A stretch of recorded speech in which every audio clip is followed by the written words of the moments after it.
One thing I found really interesting about going around people's homes and helping them declutter is that I can come in with a fresh perspective. And I thought, I wonder if that applies to yourself in your own home. If you were to look at your home as if you were a stranger, how would it help you with decluttering? So I thought we would test out the theory, and I'm going to try and declutter my home by looking at things as if I was a stranger. And one of the key things that you might notice when you look at other people's houses is visual clutter, how the space works, and the amount of furniture taking up space. So I'm going to use that kind of mindset as I go through the different spaces and talk you through how I would declutter and what I would do to work that space. Because sometimes it's not just enough to be reducing down the amount of clutter, it's about how you organise the space afterwards as well. And that is key to maintaining those decluttering habits and keeping the space workable and efficient. So let's start decluttering as a stranger. First of all, we need to think about the entryway and how it functions. It needs to be an easy access space. I've only got a small, narrow space to work with, and that needs to be as clutter-free as possible. And let me show you what I'm working with and how I'm going to fix it. So primarily my issue is that I have got shoes on the floor, and I tend to hang up my bags because that seems to be the easiest way to manage it, but it feels cluttered and it feels like it's chaotic. What I need to have is a better storage system for shoes and another way of storing my bags. So that means I need to look at shoes and probably coats, because in the cupboard are the coats. Looking inside the space, I've got more coats than I need. I literally only wear the same coat all the time, so I need to get rid of the excess. I do have rackets and the Hoover stored in here, but I definitely need to find a better system for coats, because if I can remove the coats, I could hang my bags here instead. As far as shoes, I have got a system in place. I do have a system in that I have a basket that I put shoes in, but I don't use it myself. But what I could do with doing is going through that and letting go of the ones that are too small for my son, and then I could put some of my regular shoes in there. Then I've got a fixed space, and then I just need to not leave them in the hallway. This coat and this coat can definitely be put up for sale because they're not being used. We also don't use this gilet, so I think that's time to let go of that one as well. I use the same coat, so there's no point having so many. So I think now that that frees up a little bit of space, I could potentially put these bags inside the space. So when you're thinking about your entryway, think about how does it function? Is there space to move? Where are shoes stored? Is this a unit? Could it be a basket per person? You could use a Kallax unit that has a bench seat on the top and have a basket per person. Coats, which ones are used every day and have those as easy access? Other ones could be stored maybe in somewhere different or in a different cupboard so that they're not in the way. And let go of anything that's been outgrown or unused in the past year. When it comes to the kitchen, you want to make sure that the kitchen side is clear of clutter. But any appliances that you do want to keep in the cupboards, and only keep out the essentials that you use daily.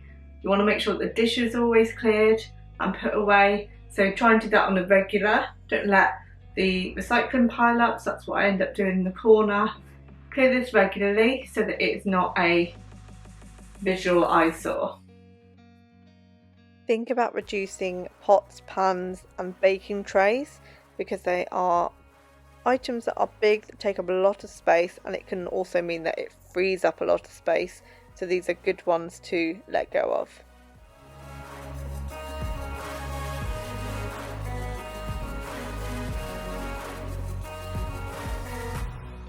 Don't forget to have yourself a donation box, either for things from around your house or in the wardrobe.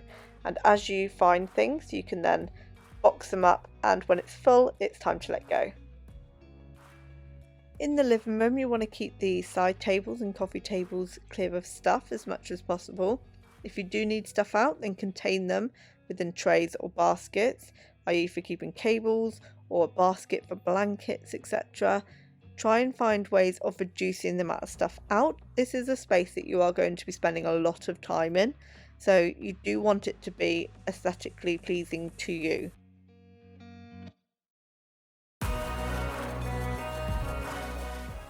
With the dining table, you want to keep it clear of clutter and a functioning eating/workspace. If you're finding that clutter accumulates, then you might need a side table in which you can dump stuff. One with a drawer that will help reduce the visual clutter. So think about ways of making the space functioning and so that you have drop stations if you need them. But these could be contained within trays or baskets to make this a more visually appealing space. With regards to laundry, you want to keep the cycle of laundry going. So as soon as there's enough for a load, put it on, put things out to dry when you can, put them outside if you can. A great way to improve the aesthetic of your bedroom is to start by making the bed every morning. Take cups and mugs as soon as you leave the room and take them downstairs with you as you go to places, so move things as you move in that direction.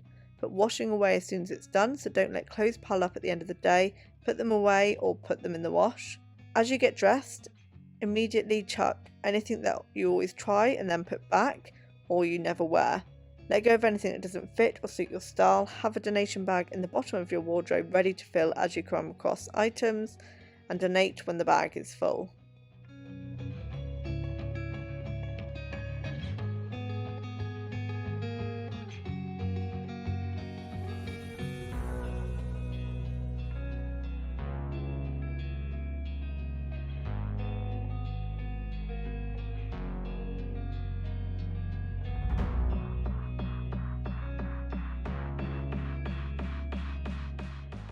In the bathroom, you only want to have essentials by the bath or shower. Everything else should be away in cupboards. Avoid stockpiling and try and get in the habit of finishing items before buying replacements. Check your medical stuff regularly, check for dates and dispose of the old. You can do this through your pharmacy. Some final thoughts to think about is whether or not there is too much furniture in your environment, because that is taking up valuable space. Could you reduce down the storage units that you have and really see things as a way of freeing up space?